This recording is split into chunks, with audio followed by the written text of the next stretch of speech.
Well, they could potentially reverse the tax cuts. That, of course, the tax cuts are costing them £43 billion. So he has 2 weeks to find something that is palatable to Conservative MPs that he can get through the House of Commons without expending all of the political capital that he has, and at the same time is palatable to the markets as well. Yeah, good luck. Sir Charles Walker. Yes. Why is he in the news? Sir Charles Walker has been appointed. This is how we're going to do theatre time. We're going to test each other. So we're going to have. This is how it's going to work. You're the political editor, man. Yeah, I know. I'm a jack of all trades. You've got a news in brief there. I can see it's not a news in brief. It's got a byline on it. So Sir Charles Walker, why is he in the news? The reason he is in the news is he has been appointed, James. Yes. I did have to kind of go. Get on with it. Get on with it. He has been appointed to the committee which is going to decide on Partygate for Boris Johnson. And of course, Sir Charles Walker, I should say, is a former vice chairman of the Backbench 1922 committee. Very senior Conservative insufferable MP. lefty, no doubt. I don't know where he stands in terms of the anti-growth coalition. What I love about this story, so there are now 4 Tories on the committee, yes. and so it's a 7-person committee. Yes, there's a majority of Tories on there. What I love about this is that the Daily Mail writes, the appointment of Sir Charles, the 4th Tory member of the 7-person committee, will add to the barrage of attacks over its perceived bias.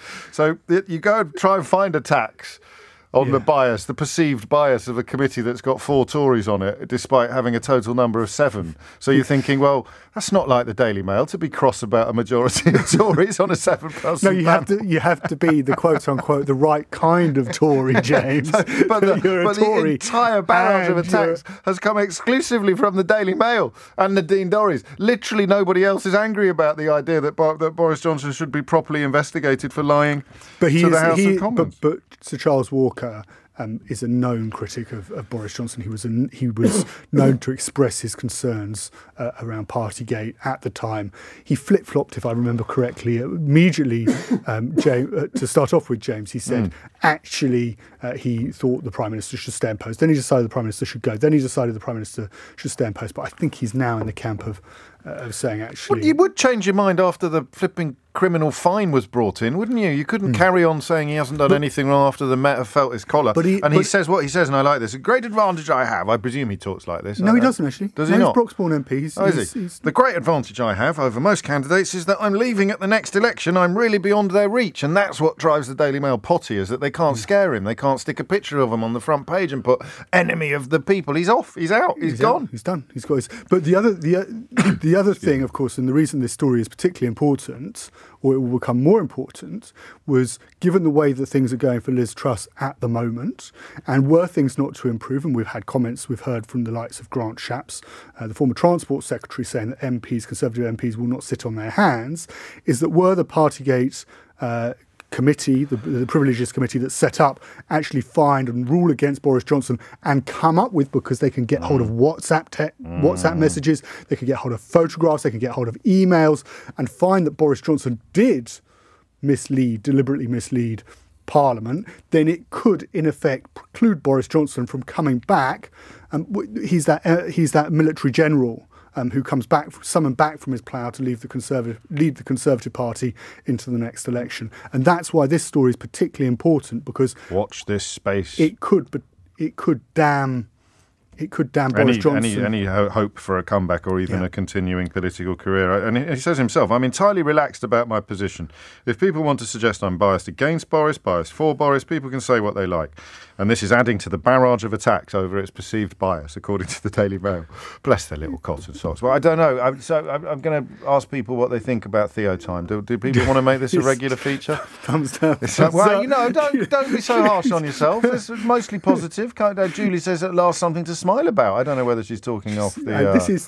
This is populist, James. This will live and die by your listeners. Well, that's it. This is the Roman. This is the Roman thumb up or thumb down. It's just like, you're right. Okay, so Theo Time. What do we reckon? It's Tuesday. Should it become a regular feature? Just text 84850. 11:48 is the time. You're listening to James O'Brien on LBC. 11:52 is the time. It's a bit of a landslide, actually. I'd get Theo back down to see all these messages. It will cheer him up. But yes, James, Theo every day. He's so interesting. Gary says, who is Batman without Robin? It's a yes from me. Theo Time gets the thumbs up from me. Just needs a little jingle, though. Theo Time, Theo Time. Oh, his views are so sublime. Martin, it's a lovely little jingle, mate, but he doesn't have any views. That's the whole point. That's why he's Batman to my Robin, or Robin to my Batman. Can never have enough of Theo on the Always. If you don't have Theo Time as a regular slot, Chris Moyles is waiting in the wings to poach him. You should have Theo Time. He's the main reason I listen to you at all, says Hashi. Yeah, thanks a lot, mate. And on it goes. I mean, seriously, yes, it would be brilliant. Yes, yes, yes, please keep it. But the theme tune must sound like Chico Time. They should have a regular slot. You should call it Theoretical, says Ian. That's quite good. Because the producer doesn't like Theo Time. She thinks it's a bit infantile. As the name. So she likes the idea, just not the name Theo Time. So theoretical with Theo Usherwood. Theoretical. Theoretical? It's a bit better, isn't it, than Theo Time? I don't know what's going on at Global. Why doesn't Theo Usherwood have his own podcast already? Blimey. Daryl says, yes, Theo, every day. He's so interesting. I like this a lot. Please keep it as a feature. I could be doing this for the rest of the programme, actually. I'm just looking for a no. I can't find a no. Just, balance and all that, both sides. Yes, to a regular feature. I love Theo Time. You're both a bright moment in my day, says Letha. Please make it a daily feature. His blushes always brighten up my day, says Jay in Waterston. I love the conversations between the two of you, says Brighton. It's fantastic. Huge thumbs up, says... Well, I must say, I was not expecting quite this much... praise for it. That is actually genuinely astonishing. Haven't you got better things to do than send in messages like that? Let me see if I can find a negative voice. It's usually really easy. But theologic. No, that doesn't work, does it? No, I've got no. I can't find a single negative voice. Try to take turns talking, though. There you go. It fries my head. We do tend to butt in a bit. We could work on that the more time we spend together. Back to Kingsbridge, actually. Kim is there to talk to us about the health situation. Are you familiar, Kim, with Wayne's Pizza Outlet? I am not, no. What pizza outlets in Kingsbridge? How big is Kingsbridge, before I embarrass myself in this fashion? There is Pizza Planet. That's the one. That's Wayne's business. Oh, really? Did you not hear Wayne in Kingsbridge earlier in the last hour, or were you not listening? I did. I've got a baby, so I kind of dip in and out of the show, to be honest. So Wayne in Kingsbridge, who rang in earlier to talk to us about property development and his time as a councillor in Kingsbridge, is the proprietor of Pizza Planet. Pizza Planet? Well, yes. He does excellent pizzas at Pizza Planet, I will say. I love it when this happens. Baby, this is the content. This is the content people come for, Kim. Now, what did you actually ring in to talk about? Oh, I rang in to talk about the social care situation. I was a doctor for in the best part of last 10 years. Right. I've spent a lot of time on the elderly care wards and discharge planning wards. So we spend a lot of time trying to get people out of hospital. And as part of that, we used to have this slogan on the door which said, if you had 1,000 days left to live, how many of those would you want to spend in hospital? Oh. And it was a real kind of actually any extra day spent in hospital for someone who is 85 or hasn't got many years left to live is a travesty, really. Of course, and that really came home listening to the lady earlier talking about her mum being stuck there for 9 weeks.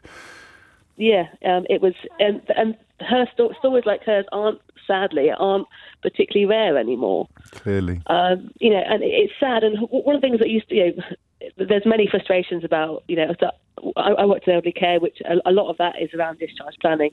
But I also worked on a ward for a while, which is actually discharge planning ward. So it's a ward you went to when you were medically fit, but couldn't go home yet as well. And one of the stark contrasts that I used to find was that most people are awaiting, council funding or some form of funding to get home. Right. And, part of the NHS thing is no matter if you're a pauper or if you're a millionaire, you get the same treatment throughout. But if you've got loads of money, if someone came in and said, my dad's really rich, we can, we can sort this out ourselves, they'd be out the door within 2 days. Whereas the person who is awaiting the council funding, which is the majority of people because it is expensive, those people are in hospital for an average of 2 or 3 weeks awaiting awaiting care. And that's getting longer. I suspect that's getting even longer. There's no light at the end of the tunnel here, Kim, is there? And I hesitate to ask that question because I'm conscious of the bleakness that it lets in. But you know, for the first time ever, the number of people in social care posts has gone down. Yeah. It's a constant rise in the number of vacancies in the sector, but to see the posts filled 50,000 lower than it was last time they counted I mean, that is the worst of both worlds. It's a very hard job. I've never worked in care myself. No. I'm a doctor, but you know, when I go into care homes, when I see carers in doing home visits and stuff now, you know, it's a very demanding job, and you know, it doesn't pay very well. No. And the majority of the work used to be done by young foreign people who used to come in. Yes. You know, these immigrants that are terrible now. Yeah, they're too busy buying all the houses now. Yes, yeah. The Eastern Europeans in particular, I think, in this sector were particularly commonplace. But there we go. So that's what I mean by what would the light at the end of the tunnel look like? It would look like a change in immigration policy from the government, but that isn't actually going to ensure that people start coming. That people come in the numbers that they came in before. Thank you, Kim. Do you have a favourite pizza at Planet Pizza? Do you have a favourite one? We generally just go for the pepperoni, to be honest. Just simple pepperoni. So we had it last week. Did you really? Wayne will be delighted. He really will. Thank you, Kim. That's absolutely. I don't know whether there are any other pizza restaurants in Kingsbridge. I should probably give them a mention if there are, but I love that. There's two callers from Kingsbridge, and one bought her pizza in the restaurant owned by the other one only last week. That's what you do. That's how you do it, right? Worrying today. Some days I worry about it more than other days. The unleavened nature of the news at the moment, the bleakness of it. Find those little moments of fellow feeling and silliness and happiness. And we can do this. We can do this together. We can continue to spend our mornings together. We can continue to chronicle the catastrophe being inflicted upon our country by 12 years of Tory rule. And yet we can still find moments of happiness, moments of humour, glimmers of joy. Might struggle in the next hour because it depends what we talk about. I've got three contenders. Do you want to know what they are? The plight of Ukrainian refugees who are coming to the end of their 6-month tenure, the claim that our universities are bastions of unbearable wokeness, and the question of how any adult in this country can still think that cannabis should be a Class A drug. 3 minutes after 12 is the time. I haven't forgotten about the scented candles. Some of you have got it right. Some of you have got it very, very wrong. But there's so many people tweeting me about Theo Usherwood that I can't actually keep track of the answers to the question about the scented candles. My inbox is a very primitive technology. I don't get separate streams according to keywords. I'm not even going to ask for this. It's tough enough getting a cup of tea in this place. Never mind an inbox that actually has separate streams according to whether they mention Theo or scented candles or Brexit or I don't know, whatever else is on the agenda. So of the three stories I was considering this hour, I'm going to turn to the universities one. But the reason I'm going to do that is because I love a challenge. This is arguably the hardest one to bring to life. As you know, and if you think that it's an odd obsession, then you have not been paying attention. I find the editorial framing of right-wing newspapers, most obviously the Daily Mail, fascinating for two reasons. Number one, I never, growing up, saw journalism as a force for evil. I always presumed it was a force for good. I always presumed that people became newspaper journalists in particular to ensure that the readers were very well informed, to ensure that they would be able to make decisions based on the best available evidence. I know it sounds frighteningly naive, but before Rupert Murdoch bought The Sun, British newspapers, many British newspapers, could lay claim to that. You're going to remind me now that the owner of the Daily Mail at the time was a big fan of Oswald Mosley and indeed of Adolf Hitler, but you might chalk that up as a temporary aberration. Newspapers gave readers information. It might have indulged some prejudices or defended some of the vested interests, but it's only in the last 20 or 30 years that it has become propaganda, that the Daily Mail and others have started printing what, under any available definition, is simply propaganda. And the second reason why I find it fascinating is because it has an impact on all of us. You end up with a population, or enough of a population, persuaded that they should be terrified of refugees or single mothers or unemployed people or refugees in dinghies this week, whatever. I don't know what it is, what else you're supposed to, plastic bags. You're supposed to be terrified and angry to such a degree that you get people to do whatever you want them to do. And that involves punching themselves metaphorically in the face. on a national scale. And that affects everybody, even people who can see through the lies and the rhetoric and the propaganda, because we lose elections or we lose referendums and then everybody suffers.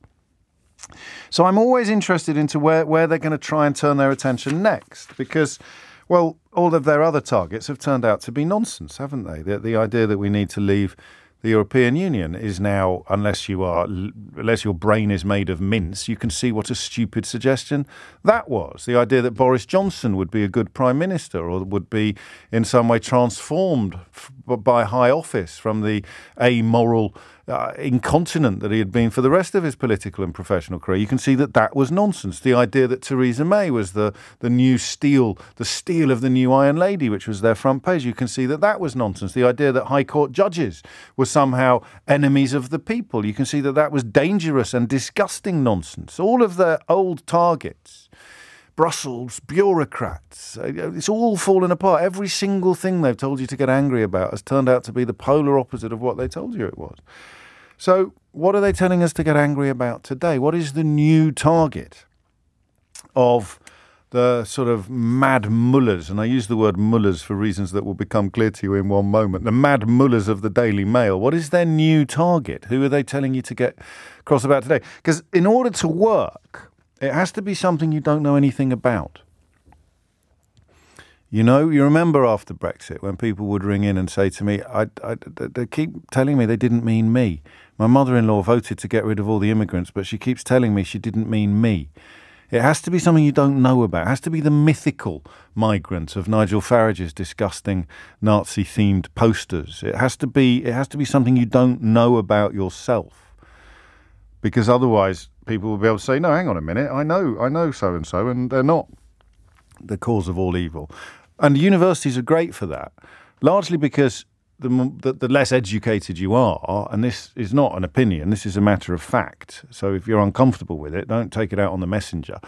The less educated you are, the more susceptible you are to propaganda. The less capable you are of critical thinking or working things out for yourself. The more spoon-fed, the more susceptible to being spoon-fed poison you are. That's a matter of fact. So people who didn't go to university are going to be the perfect people to frighten about something that's happening at universities. Right? So if you didn't go to university, you're already at the front of the queue of people who can be successfully terrorised about whatever it is that is happening at universities that the Daily Mail want you to get very frightened and angry about.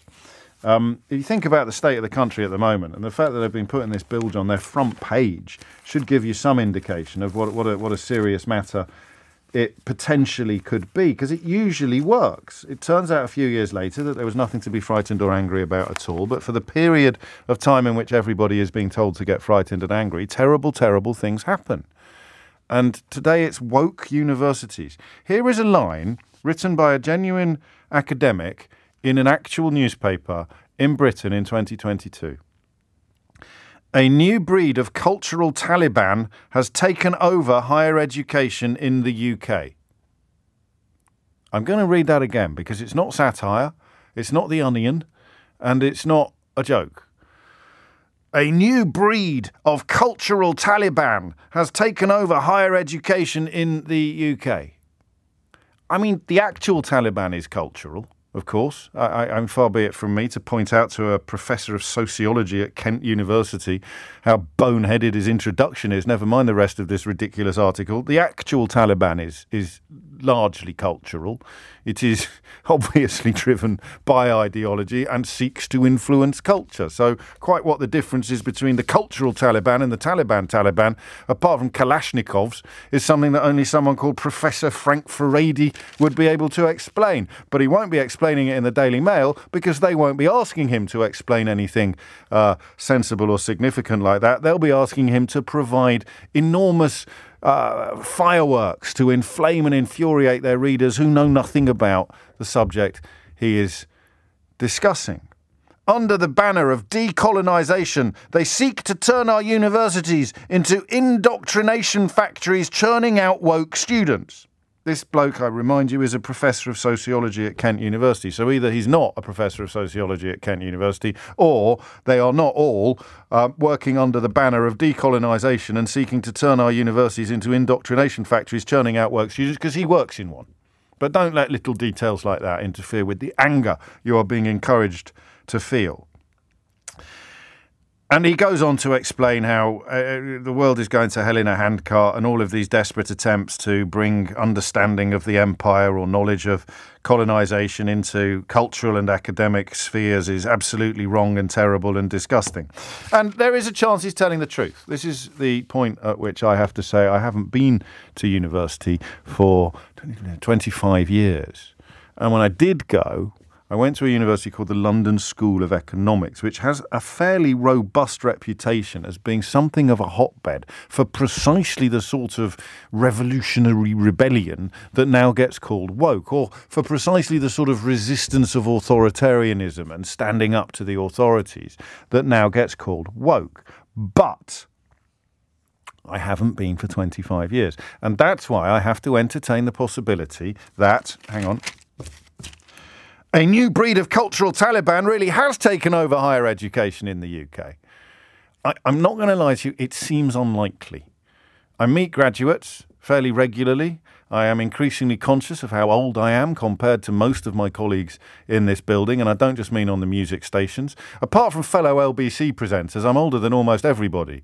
Still on the LBC team sheet, I'm like a spring chicken. But looking at the rest of the building, I'm turning into Methuselah. It's ridiculous. I'm only 50. Honestly, you mention the fact that your knees creak and people look at you as if you're speaking Mandarin. They don't know the language of painful knees or aching joints. It's absolutely absurd. But so far, and maybe they hide it from me, but why would they hide it from me? I'm Mr. Woke Man. Maybe they hide it from me. I haven't met any graduates yet who seem to me to be victims of a new breed of cultural Taliban that has taken over higher education in the UK. They come up to me and go, "Oi, you've got to decolonise your monologues," or you've got to get Theo Usherwood in to talk about why God. I just don't know if it's true, and I find it, given the track record of the Daily Mail and the kind of people, whether they work in academia or journalism, the kind of people whose entire careers are built on sort of inflammatory, chicken licking type rhetoric. Oh, the sky is falling in. It's an acorn. The sky is falling in. I'm chicken licking. The chicken lickings are everywhere at the moment. Chicken lickings all over the media. Chicken lickings in politics. The sky is falling in. And the enemy, as we have discussed on various occasions in the past, is wokeness, or in this case, decolonisation, which, if you are to believe these people, and the Mail has had it on its front page, I've only got one article in front of me, but I should probably have the rest of the paper just so I can give you some other examples. That's the enemy. So what I need to do is speak to anybody who went to university between 2022... is now. So you're either at university, and where should we start? 2002? That 20-year period, or 2012?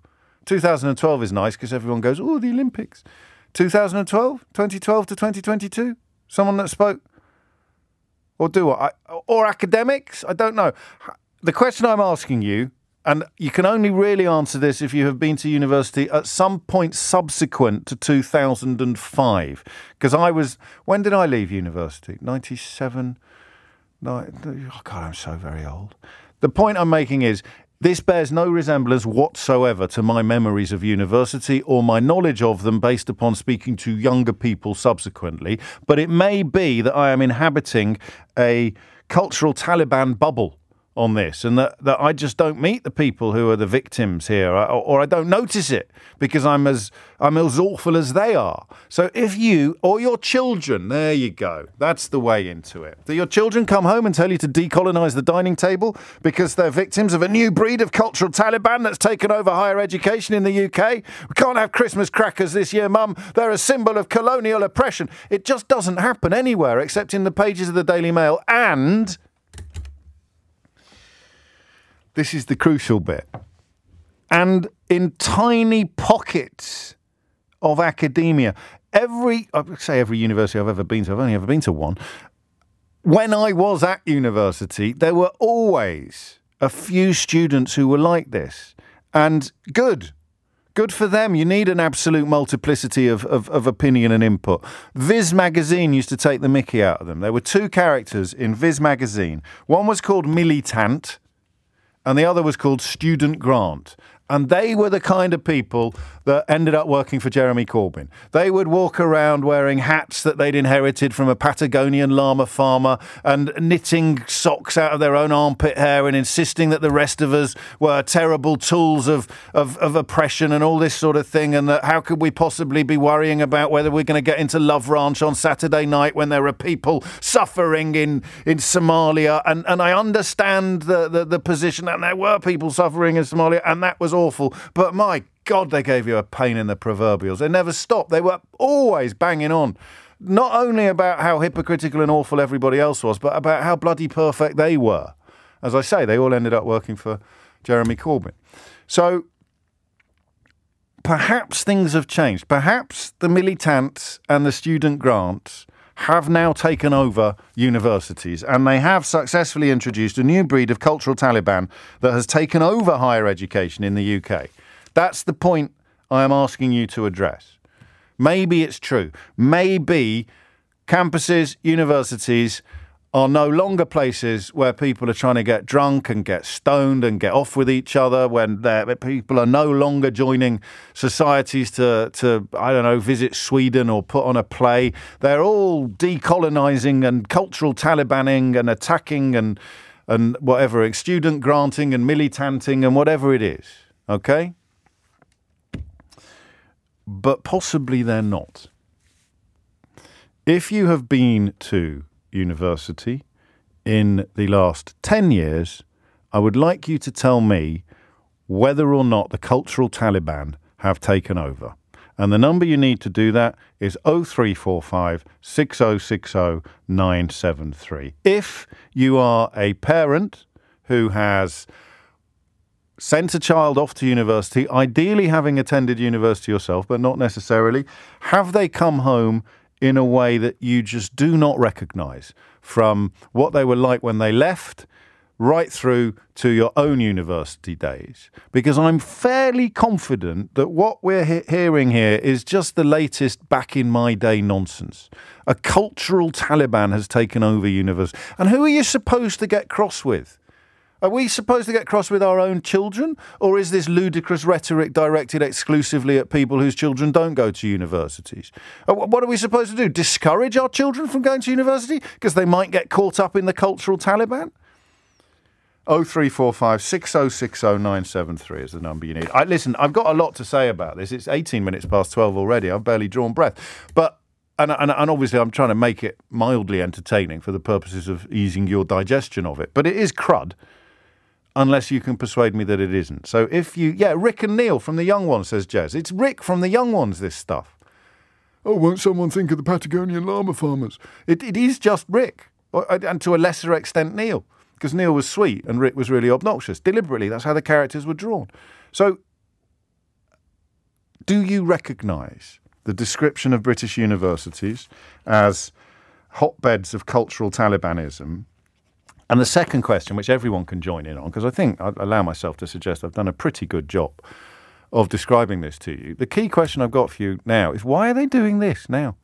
Why, having turned us successfully against immigrants, so they've all gone and we've got massive labour shortages, having turned us successfully against the EU, so we voted to leave it and we're the only country in the G7 not to see our economy get back up to pre-pandemic levels, having successfully turned us against, well, you name it, they've successfully turned us against everybody, and it's all gone horribly wrong. Now they're trying to turn us against universities. Why? 0345 6060 973. I'll start with Des, university student, 2017 here, James. Taliban question mark, pa ha ha ha ha ha ha ha ha. And then a couple of emojis that I don't understand but look quite rude. 22 minutes after 12 is the time. Has a new breed of cultural Taliban taken over higher education in the UK? That is the claim by a bloke who I'm told used to knock about with the Claire Fox and Munira Mirza cultural warriors. So perhaps... just only mystery is why he's not in the House of Lords. Kwamina is in Twickenham to kick things off. Kwamina, what would you like to say? Well, I went to university, started in 2016, and I graduated 2 years ago. Right. And I promise you, I probably would have been considered one of the cultural Taliban, being queer and black. And having these conversations about race in university was not at the forefront of anybody's mind. It was actually really hard to get those conversations started. Are you sure you were attending the right seminars and gatherings? There may have been cultural Taliban conversations unfolding in the next room, Kwamina. I mean, maybe it was the 9 a.m. I always missed because I was hungover, but I very much don't understand this narrative that's been pushed in this quote-unquote war on woke. Because people want to have open, honest, engaging conversations about race. Is that all it is? Is it just open, engaging, honest conversations about history and race and colonialism? Is that everywhere I look, wherever I dig, is that all I will find? I promise you, it's not. Everyone thinks that Gen Z is a bunch of insane people who are trying to get everybody to use crazy pronouns and. There's pronouns as well. Pronouns, colonialism. It's just honestly, it's. I think it's fear about how society is progressing and how we are allowing people to have these kind of discussions in order to move forward, and that's what university is for. University have always been hotbeds of political activity. And so the fact that there was not that much, especially around race, even up until, the pandemic and everything happened, that's why we're having these conversations. Because I went to a university in Winchester, which was quite white, and most of my friends had absolutely no idea of the actual implications of colonialism, explaining the crown jewels and talking about the Koh-i-Noor and how people want, their diamonds back. Yes. And they were like, but I thought it was given as a gift. And I said, well, how can you give a gift to someone you can't give a gift under duress. But this was a conversation you had socially. This wasn't something that was being done in class? No, it's done by students. I promise you, it's just the students having these conversations like students always do. My mum had her little Che Guevara poster in her halls when she was at university. The lecturers are teaching. We were there to learn drama, and they taught us drama. Yes, it sometimes had political conversations, and we would discuss that, but they weren't trying to push any kind of woke agenda. It's not happening. It's fear-mongering. Maybe you didn't notice. Maybe it's so successful that you didn't notice you've actually been brainwashed by the cultural Taliban. Well, see, I was trying to start these conversations. I am the Taliban you fear. And you couldn't get arrested. That easy. Okay, here's an example from Professor Frank Furedi. Just recently, one of my academic colleagues arrived for a job interview at a Scottish university. The first question she was asked referred to her views about diversity and decolonisation. After she hesitated to demonstrate full support for the party line, her interview was cut short, Kwamina. She was cut short. The interview was cut short because she hesitated to demonstrate full support for the party line on colonisation and diversity.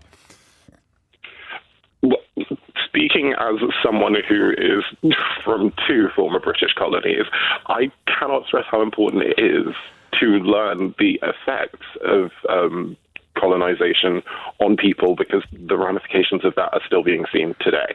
However, yes, go on. I don't know. I simply cannot believe that someone was not hired, someone who's qualified for a role, who's got their PhD or whatever, is not going to be hired simply because they're, they weren't just not hired, Kwamina. They weren't just not hired. The interview was cut short. She was tossed out unceremoniously, like Mrs. Trunchbull grabbed her by her pigtails and swung her out the room. It's Roald Dahl. You can't Roald Dahl. Well, you got to decolonise Roald Dahl next. Thank you, Kwamina. Just left 2 years ago, university. Didn't come across the cultural Taliban, or actually, except in the Mirror, by his own analysis there. And it didn't sound as if he was enormously successful as injecting these conversational topics into the general discourse. Lewis is in Cardiff. I should have asked Kwamina why he thinks they're doing it, but I must remember to ask other calls that. Lewis is in Cardiff. Lewis, what would you like to say? Hi, James. Hello. I'm an academic. I wondered if you might like my take on it. Down with you! Well, there's a sound I'm not used to hearing. Are you in the cultural Taliban, Lewis? I don't know. Because I is that the first rule? The first rule of the cultural Taliban is there is no cultural Taliban. My goodness, I'm actually turns out I'm in Dunning-Kruger Club while I'm at it. Go on. I'm actually going through a period of curriculum decolonialisation in my specialty, which is the biomedical sciences. Oh, perfect. You're exactly who he's talking about. Why on earth are they decolonialising the biomedical sciences, he would say? Because I think it's a really good idea that when I'm talking about a textbook human, that person isn't just white and my students can understand signs and symptoms in people of other skin colours, which is a good thing. So those stories that we heard about some conditions that you wouldn't, for someone with black skin is not going to display the symptoms that someone with white skin displays, but all of the textbooks focus exclusively on the symptoms displayed by people with white skin. Being a scientist, I would hesitate to use the word exclusively, which is why we're trying to decolonialise our curriculum and make sure that we're providing the right text. Okay, you know what this is, don't you? You're succumbing to puerile and knee-jerk self-flagellation for the supposed sins of the past, even though it is academically ludicrous to draw any equivalence between modern-day morals and those of earlier centuries, Lewis. You don't really believe that, do you? Don't put me on the spot like that. Why not? The truth is, Lewis, that this project of decolonisation aims to render toxic every dimension of Western art and culture. And Professor Frank Furedi says that. He's a professor. Yeah, you're right. I'm towing the wrong party line, clearly. How successful have your attempts to render toxic every dimension of Western art and culture been so far? Well, we've managed to get into the mainstream media, so clearly very successful. I mean, where does it end? In an anti-growth coalition?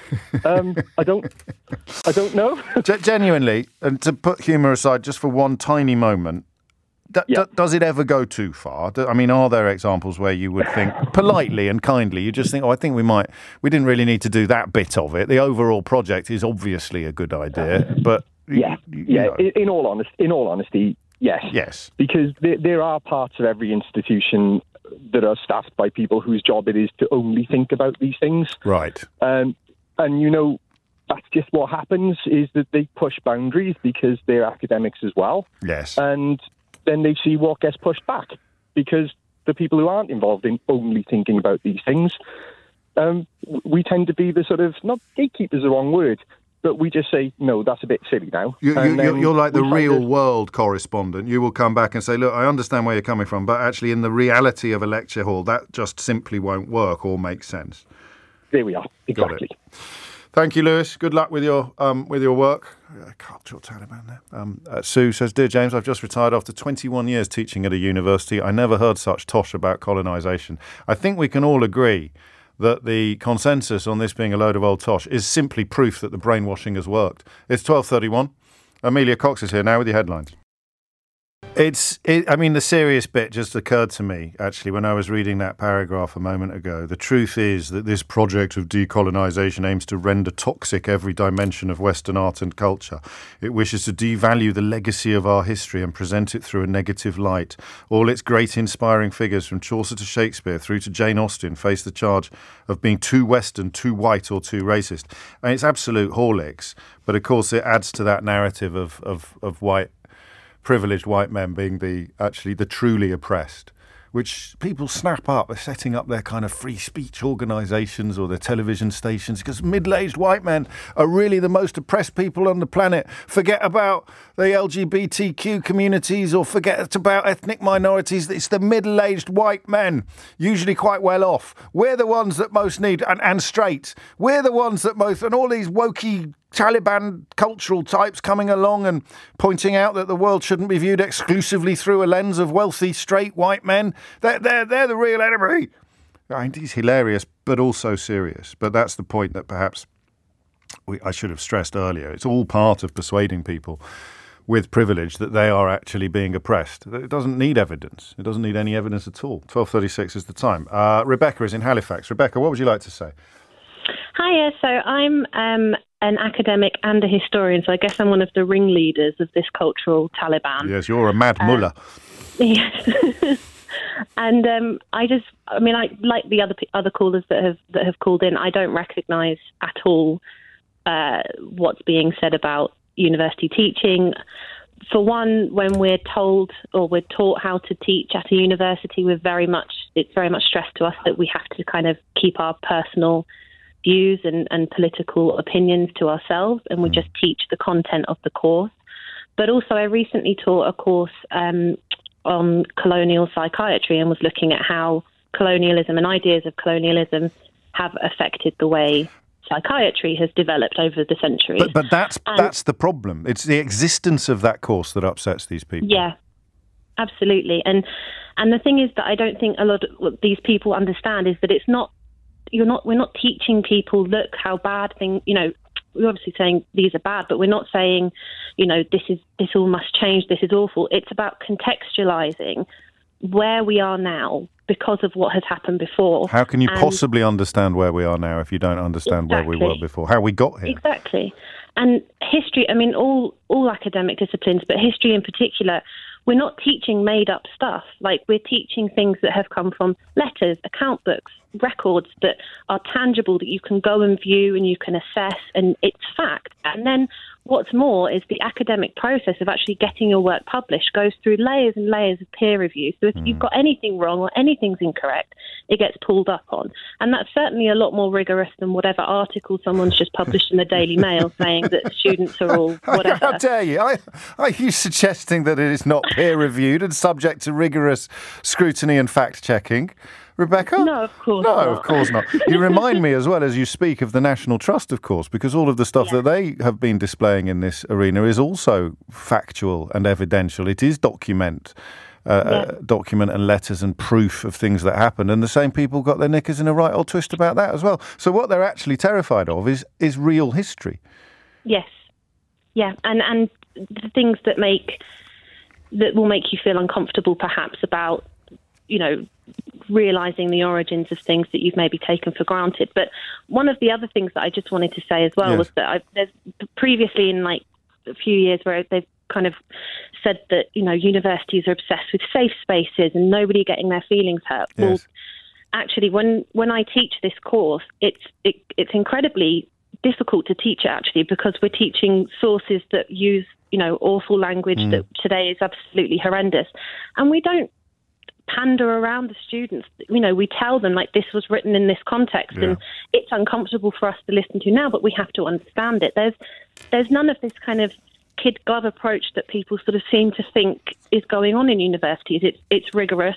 It's for encouraging thought and opinion and ideas. And if you do get the odd, person who's, going off and being very extreme in their views, not only do I think that that's the minority, but I also think it's their right to have that exploration period. I mean, it's anyone's right to, but it's kind of part of what university is about being aware of new ideas. And for most students, this is the first time that they've actually been exposed to these ideas. And they just use language that's inflammatory. They call it a trigger warning and talk about safe space and cotton wool and snowflakes and try and make. But in fact, on Friday when we were doing Global's Make Some Noise Day on the radio station, and I was talking about children's mental health, and there was a clip that was played containing references to suicide attempts, we did a trigger warning. We simply said this is what's coming up next. It may disturb. That's all it is. You're just telling people what's on the horizon in case there's one or two people in the room in the context of sexual assault or rape or suicide or whatever it may be who might just want to absent themselves and avoid a repetition of trauma or a flashback to something horrible that they've experienced. Absolutely, and I do give a trigger warning before my courses if we're going to talk about something that's upsetting, and I say, if you do want to go out and take a moment, that's absolutely fine, because it doesn't affect me, but it might affect them. So yes, exactly that. There it is, and then you brought it back to the politics. It doesn't affect me, but it might affect them, and everywhere you look at the moment, it's I don't need this. I don't need any advice on saving energy. I don't need any taxes on sugar. I'm perfectly calm. I can look after myself. Why should anybody else get help or kindness or guidance or treatment? And that's so bizarre. Where does it come from, do you think? I think it comes from the fact that it's harder to pull the wool over eyes of people who can, like you've said before, critically analyse things, can sort of ask questions, well, where did that come from and why are we thinking like that and why are we making those choices? If everybody was able to do that, then a lot of things that have passed in a few years, I won't say the B word, but things like that wouldn't have come to pass. And I think it's an easy target because students can be told, oh, you're not in the real world, you're too young, you don't understand how things work. And it makes people who maybe haven't been to university feel better. I don't mean that lots of these people haven't been to university, but if you haven't and you feel insecure about it and you're maybe susceptible to these ideas that metropolitan it's just elites, a hotbed. metropolitan elite, that kind of rhetoric, which is bogus but effective, like all rhetoric, I suppose, like all propaganda. Yeah. And that diversity thing that your previous caller said, I can imagine that universities are incredibly, on it in terms of diversity because we want everybody to feel like they can come and learn and come and get an education. And so, if someone was asked, oh, how do you feel about diversity in an interview, and they stumbled over that question, it would be a red flag because it's like, well, how are you going to further not the agenda, but how are you going to further making this a place for everyone to enjoy and everybody to get something out of? It's not about, oh, this is an agenda that, you have to... That's the weird bit, isn't it? It's the appetite for believing this nonsense. You could say, for example, it's not your field, you could say, Shakespeare is clearly one of the finest writers in the English language that we have ever seen and will ever see. But my goodness me, The Merchant of Venice was pretty rank when it came to the anti-Semitism that reflected the views or prevalent views at the time. It doesn't undermine Shakespeare. It doesn't make people cancel Shakespeare. It doesn't. I mean, I know that's a fairly crass and obvious example, but it is as if people are allergic to nuance and thinking. But this is what's so important about history, about English history, is we're not saying, oh, ban these books. It's saying, look, let's understand these books more, or this play, or this topic more, and understand where it came from and where it was born out of.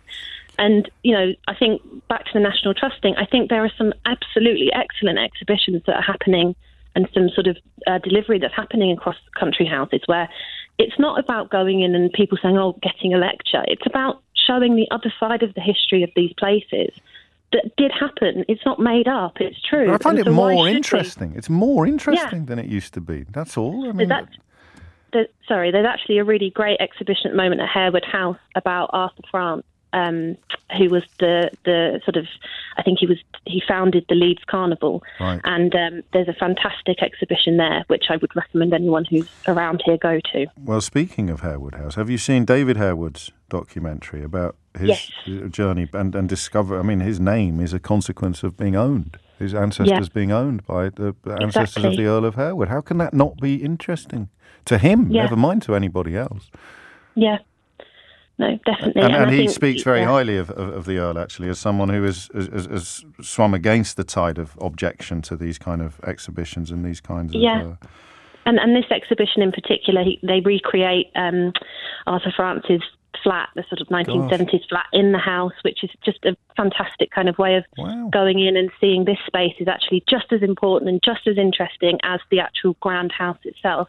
And it's just a really good way of kind of delivering positive and, interesting and just fantastic historical content. And I remain baffled by why people, not baffled necessarily, dismayed by the idea of people being persuaded that is somehow something they should resist or reject or rebel against. Knowledge is power. The more knowledge you've got, the more power you have. Maybe it's that simple. They don't want you having knowledge because knowledge gives you power. Rebecca, that was a brilliant call, if you don't mind me saying so. I know that you're an academic by profession, but it's not a guarantee that you'll be brilliant at explaining complicated issues. I'm delighted that you are so good at it. I'm very, very grateful.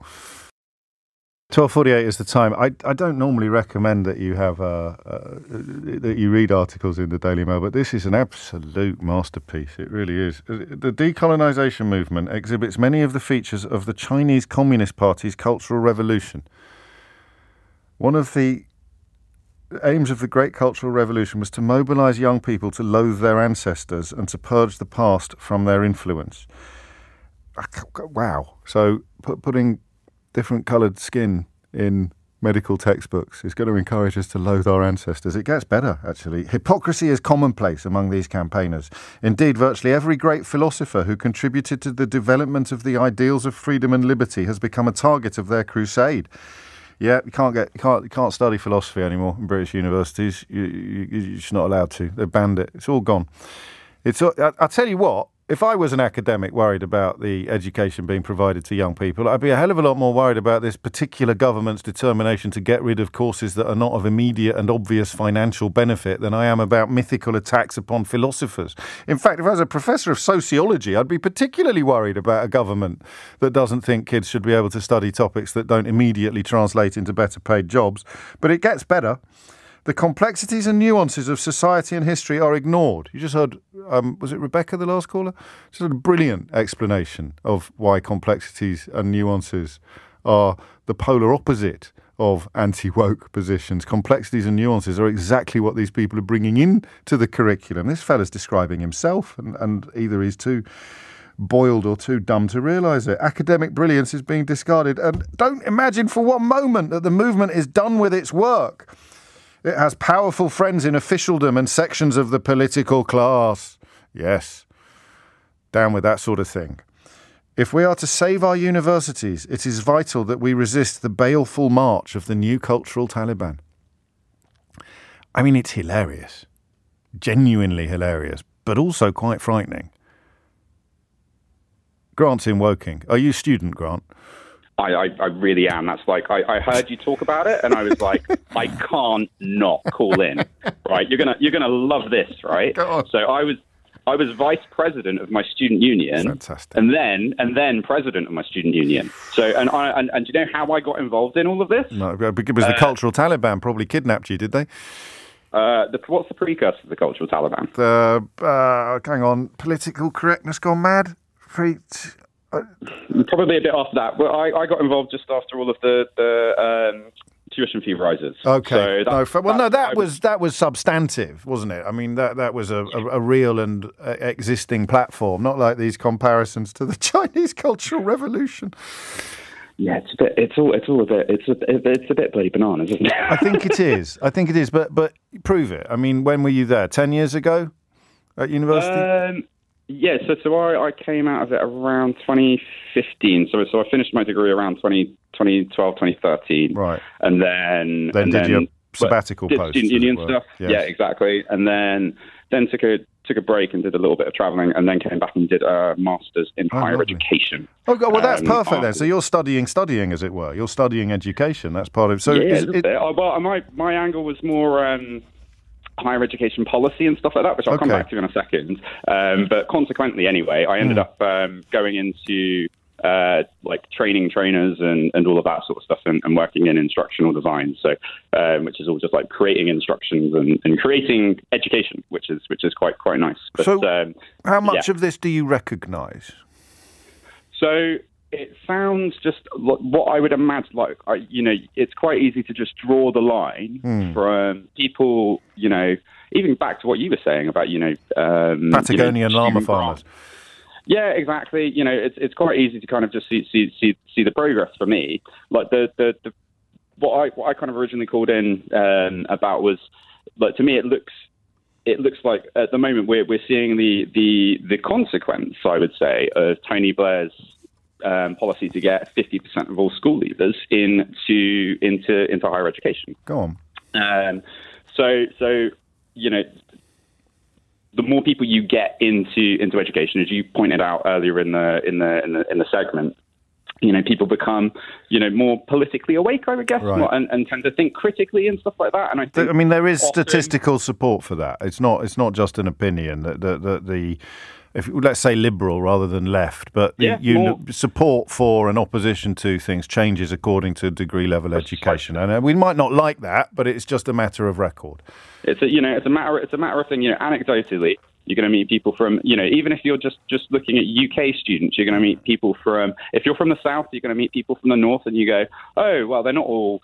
They're not completely different to what and then you'll meet international students that all of those boundaries just slowly kind of get removed over the 3 or 4 years. I never really thought of it. I never thought of it like that. For me, it was class actually, because I went to a public school, so university for me was that and youth theatre were the opportunity, the biggest opportunities I'd got at that stage in my life to meet people who were from backgrounds very, very different from mine. Yeah, I went to a post-92 university, so not one of the more traditional red bricks or anything like that.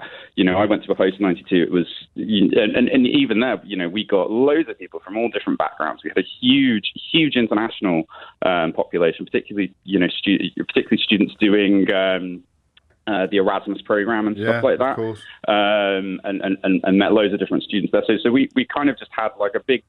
There was a huge cultural kind of. But you're describing diversity, which is fine and easy to understand. What this character is exercised by, what he's losing his lunch about, is the idea that diversity can be introduced into a curriculum as opposed to a student body. I don't know what they'd make about diversity being introduced into a student body, but it's hard to imagine you'd be comfortable with one and uncomfortable with the other. So that idea the way that I would imagine it is, as it's just the progress of education, isn't it? So the more students have gone through programs and you've got master's students discovering stuff and this over the last 30 years, and more people are interested in when I was doing my president stuff, I'd have to sit on curriculum councils and stuff like that where we would approve new programs to go and do stuff, and it was always just students want to learn about this. We have people that want to do first you'll have people doing master's programs as they find more information about a particular subject. Your brilliant caller earlier, Rebecca, I'm sure she's got students at the moment that are researching things that haven't even crossed the political radar yet, that we're not going to hear about for another 10 years because that'll be the next outrage. Yes. And that's just how education works. People discover stuff and then they want to present it out, and it has to go through rigorous. If we take the word bigoted in its literal sense, as people possessed of an opinion from which nothing will ever move them, regardless of evidence or progress or enlightenment, then the more bigoted you are, the more terrified you are of an expansionist educational system, aren't you? An educational system that embraces new discoveries and change. It's Plato's man in the cave, really, isn't it? It's exactly that. But you can't do that anymore because philosophy has been been cancelled, according to this Faraday fellow. Well, maybe they just need to, go outside and find some lights. Stick your head out the window, see whether or not it's raining. Thank you, Grant. That was a really, in fact, what an amazing bunch of calls this hour. I'm going to squeeze in one more, but I do have to reveal why scented candles are a cause for concern today, and not for the first time. Nick in Crystal Palace has even rung in about it. I do this on purpose. I want you to stay in the car, waiting for me to reveal the answer to the riddle that I've posed earlier in the programme. But it means, Tamon, you've got a minute. You've only got a minute. Yeah. Well, I think Rebecca and your last caller kind of just covered everything. That was Student Grant. Student Grant, the last caller. Student Grant, yes. But I'm a slightly later graduate than Grant. And, I'll be honest, I find that you said something a minute ago, the old adage of, knowledge is power. Yes. I think is the most critical point here is at university, I was informed of I did a law degree, so, we covered a lot of things such as, just the general makeup of the legal system in the UK and how that stems back to hereditary, war. Yes. And, what I'm in a position of now is me and my colleagues and my friends, we all, in the same age group, we're all quite critical of things like Brexit and, all of the culture wars just in general.